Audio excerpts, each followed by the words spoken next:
Hey guys, it's John from First Priority. Last time we talked about the first crown, and that's that God is king, and therefore we need to honor him as such. The second crown is really difficult.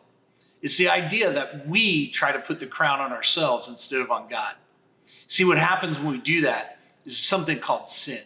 Sin is when we begin to do our own thing instead of God's thing. It's when we say, God, I know best for my life, and I'm going to fill my life with my things instead of you. See, what happens is sin separates us from God. We begin to try to fill the void of a lost relationship with God with all kinds of other things.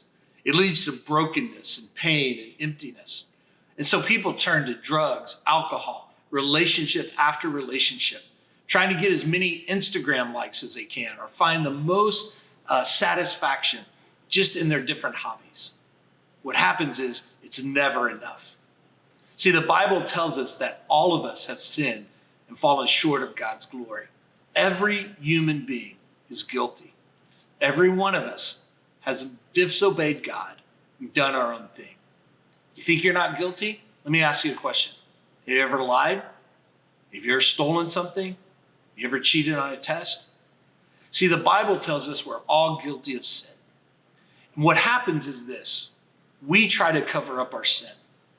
What happens deeper in our hearts is that our sin separates us from God.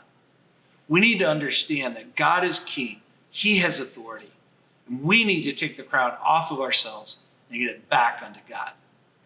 The second crown in the three crowns is that we try to crown ourselves.